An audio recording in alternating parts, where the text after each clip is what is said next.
अलैहि वसल्लम अल मुस्लिम मिरातुल मुस्लिम। अल्हम्दुलिल्लाह आज आपके गांव सोनथा में ये बच्चों का जो प्रोग्राम हो रहा है, अल्हम्दुलिल्लाह मैं तमाम बच्चों का प्रोग्राम सुना तो नहीं, कुछ बच्चे का जब मैंने प्रोग्राम सुना तो मेरा दिल बाग बाग हो गया। मुझे बहुत खुशी हुई इन बच्चों का कलाम सुनकर, इन बच्चों का अल्फाज सुनकर, और जिसको जनरल नॉलेज कहते हैं वो बातें सुनकर मुझे बेहद खुशी हुई। ऊंट कब पानी पीता है ये जनरल नॉलेज में आता है। पसीना किस जानवर को, किस पक्षी को किस कलर में आता है ये जनरल नॉलेज में आता है। ए बच्चियां आप खामोशी इख्तियार करें, खामोशी इख्तियार करें। अल्हम्दुलिल्लाह ये हमारी बेटियां जो जनरल नॉलेज को सीखती है, सिर्फ किताब को देख के पढ़ती नहीं है, बल्कि इन नॉलेजों को का हाफिज बनती है, हिफ्ज करती है, उसके बाद स्टेज में खड़े होकर पढ़ती है हमारी बेटियां। मेरे भाइयों, बेटी वालों, बच्चे वालों, गौर से सुनो। जब ये बेटियां अच्छे मकाम पर पहुंचेगी, आखिर कोई बेटी जज बनती है, कलेक्टर बनती है, आईएएस ऑफिसर बनती है, मुस्लिम औरतें भी बनती है। खुदा ने अगर जिसका जरिया लगा दिया कि आईएएस ऑफिसर बनने का मौका मिले, तो ये मकसद को जरूर याद करेगी वो कि अल्हम्दुलिल्लाह मैंने अपने उस्ताद मोहतरम से फला फला जनरल नॉलेज का काम पहले ही तमाम कर दिया था, यानी सीख लिया था। आज मकतब की पढ़ाई में जो ए से लेकर जेड तक, जिसको चाचा नेहरू कहते हैं, एक बच्चा अगर उसको हिफ्ज कर ले, बच्चा बुरा हो जाएगा, उस किताब के अंदर से भी उसको सीखने को मिलेगा। कहीं भी पढ़े उसको उसी से फिर निकाल कर उसको पढ़ना होगा। पता ये चला मकतब, जो मकतब है बच्चों के लिए ये जरूरी है। कैसे जरूरी है? एक इंसान सांस लेता है, एक इंसान जब सांस लेता है तो उसको सांस लेना जरूरी है। अगर इंसान का सांस रुक जाए, समझ लो वो मुर्दा है, यानी उसकी जिंदगी खत्म है। सांस लेना इंसान को जरूरी है। इसी तरीके से मदारिस और मकातिब भी जरूरी है। हमारे बच्चे अल्हम्दुलिल्लाह अगर कुछ सीखते हैं तो हाफिज साहब को नहीं देंगे, वो सीखना उनको ही फायदा देगा। हमारे बच्चे को, हमारे बच्चे के गार्जियन को चाहिए कि मेरा बच्चा पढ़े और उसकी निगरानी किया जाए। निगरानी कैसे हो? बेटी तुम पढ़ के आई हो ना, कहाँ पढ़ा? लाओ किताब सुनाओ, कितना लिखा, इमला लिखा या नहीं, नकल लिखा नहीं, लाओ दिखाओ। ये माँ बाप को करना चाहिए। बच्चे की जिंदगी में चार चांद लग जाएगा। बिलाखिर मेरी बेटियों की तालीम के बारे में हदीस में आता है कि एक बेटी अगर पढ़ती है, एक बच्ची अगर पढ़ती है, हदीस में आता है वो 7 घर नहीं 7 नस्लों का सुधार करती है। एक बेटी, चुप हो जाओ तुम लोग, आपस में क्यों इतनी बातें करती हो? सुनो, ध्यान से सुनो। एक बच्ची अगर पढ़ती है और जब उसकी शादी होती है, फिर उसके बच्चे होते हैं, बताया जाता है हदीस में कि माँ जो है वो पहला मदरसा है, माँ का गोद जो है वो पहला मदरसा है।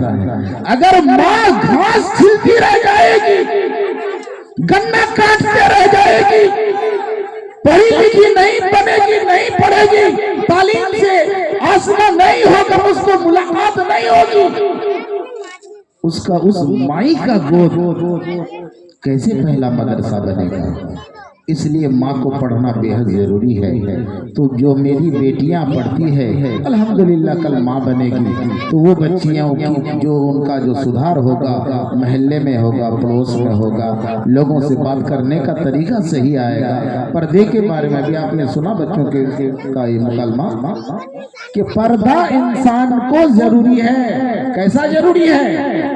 अगर नमाज छोड़ दे कोई इंसान, अगर नमाज छोड़ दे कोई इंसान तो वो गुनहगार है, और कोई बेटी अगर पर्दा छोड़ दे वो भी गुनहगार है, बराबर का गुनाह है।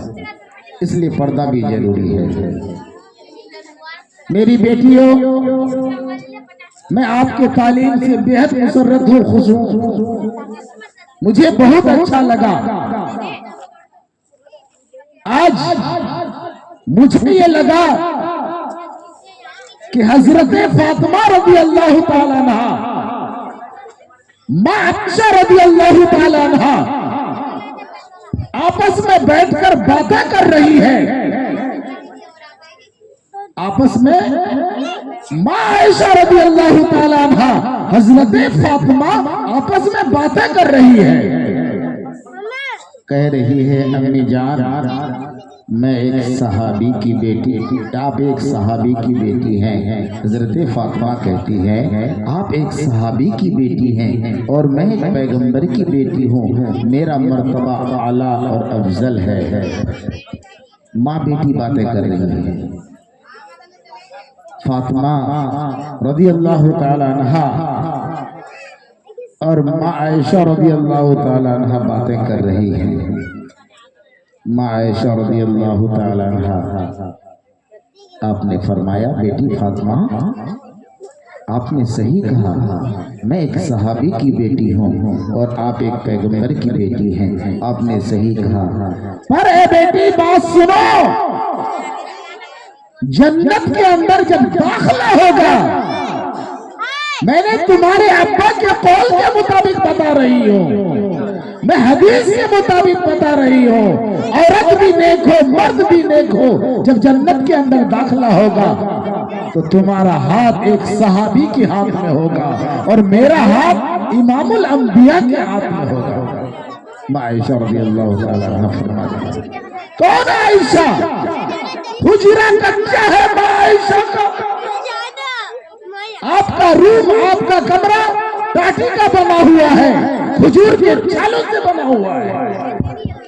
हुजरे से एक सुराख है, हुजरे में एक सुराख है। माँ आयशा रज़ी अल्लाह ताला अन्हा तिलावत फरमा रही है, कुरान पढ़ रही है। आका सल्लल्लाहु अलैहि वसल्लम ने माँ आयशा की आवाज सुनी तो अंदर जाकर ये नहीं फरमाया, ए आयशा मेरी बीवी, कुरान तो पढ़ती हो, आहिस्ता पढ़ो। आका सल्लल्लाहु अलैहि वसल्लम ने सोचा कि कुरान की आवाज, आयशा की आवाज उम्मतियों को सुनाई न दे, सहाबियों को सुनाई न दे। आका सल्लल्लाहु अलैहि वसल्लम ने एक मिट्टी का ढेला उठाकर कोट कर पीस कर उस सुराख को बंद किया कि आयशा की आवाज उम्मत को सुनाई न दे। मेरे भाइयों, आखिर में एक बात कहता हुआ चलूंगा। प्रोग्राम है, ठीक है, मुख्तसर। एक हमारे माशरे में बुराई है, हमारी माँ बहनें भी बैठे हैं और भाई लोग भी बैठे हैं। माशरे में हमारे घर में एक बीमारी है। जब एक औरत अपने बेटे की शादी करती है, गौर से सुनना माओ, जब एक औरत अपने बेटे की शादी कर देती है और उसकी बहू उसके घर आती है हम सबको तो नहीं कहेंगे, लेकिन अक्सरियत ये देखने को आता है, पंचायती सुनने को मिलता है कि बहू के आने के बाद बेटियों को आराम करने के लिए छोड़ देते हैं और बहू पर इतना कब्जा जमाते हैं, इतना ठोस जमाते हैं, इतना सताते हैं कि नफरत हो जाती है, मोहब्बत टूट जाती है, सास बहू की मोहब्बत खत्म हो जाती है। अब बेटा का निगलते नहीं बनता, उगलते नहीं बनता, वो करे तो करे क्या? माँ के साथ रहे, बीवी के साथ रहे, किसके साथ रहे? हमारे घर को, अपने ही घर को, अपने ही बिरादरी को हमने अपने हाथों से आग लगाया है। मेरी बेटियों, जन्नत के अंदर आदम अलैहिस्सलाम तशरीफ फरमा थे, ऐश और मौज में थे। अल्लाह तबारक व तआला ने बाईं पसली से एक औरत बना दिया। मैं ये कहना चाहता हूँ मेरी माओ को कि अल्लाह तबारक व तआला ने आदम अलैहिस्सलाम के बाईं पसली से, वो पसली भी टेढ़ी, उस पसली से एक औरत बना दिया। तो जन्नत के अंदर कौन है? आदम अलैहिस्सलाम है, उसकी बीवी है। गौर करो मेरे भाइयों, आप लोग भी गौर करो। जन्नत के अंदर आदम अलैहिस्सलाम है और माँ हव्वा है, यानी हस्बैंड वाइफ जन्नत के अंदर है, मियाँ बीवी जन्नत के अंदर है, माँ बाप माँ बेटा नहीं है। गौर करो मैं क्या बोलने जा रहा हूँ। जन्नत के अंदर मियाँ बीवी है, फिर कयामत आ जाएगी, सारे लोग फना हो जाएंगे, हिसाब किताब हो जाएगा। हदीस में आता है अगर बीवी भी नेक हो, शोहर भी नेक हो, फिर जन्नत के अंदर दाखिला होगा, तो फिर कौन होंगे? माँ बेटा नहीं, शोहर उसकी बीवी फिर जन्नत में होंगे। पता ये चला कि शोहर और बीवी का जो रिश्ता है बहुत मुकद्दस रिश्ता है, आला रिश्ता है। आज किसी का बाप रिश्ते में दखल अंदाजी करता है, किसी की माँ रिश्ते में दखल अंदाजी करता है, इससे परहेज करना चाहिए। जब वो जिंदगी में भी वो साथ रहेंगे, मरने के बाद भी साथ रहेंगे, तो हम और आप कौन होते हैं टांग अड़ाने के लिए? लेकिन रिश्ता है माँ बाप का भी, ऐसा नहीं कि माँ बाप का रिश्ता ये मकाम नहीं है। जन्नत के अंदर मियाँ बीवी रहेंगे, शोहर और उसकी बीवी रहेगी, लेकिन वो जन्नत तो माँ है। गौर करो, जन्नत के अंदर शोहर के साथ बीवी रहेगी, लेकिन वो जन्नत माँ है। जिस रास्ते से गुजरकर जन्नत के अंदर जाना है, वो जन्नत का जो दरवाजा है वो बाप है। इसलिए बाप का मकाम अलग है, माँ का मकाम अलग है, बीवी का मकाम अलग है। हर रिश्ते को निभाना है। अल्लाह तबारक व तआला कहने सुनने से ज्यादा अमल की तौफीक अता फरमाए। व आखिर दवाना अनिल हम्दुलिल्लाह। माशाअल्लाह, बहुत खूब।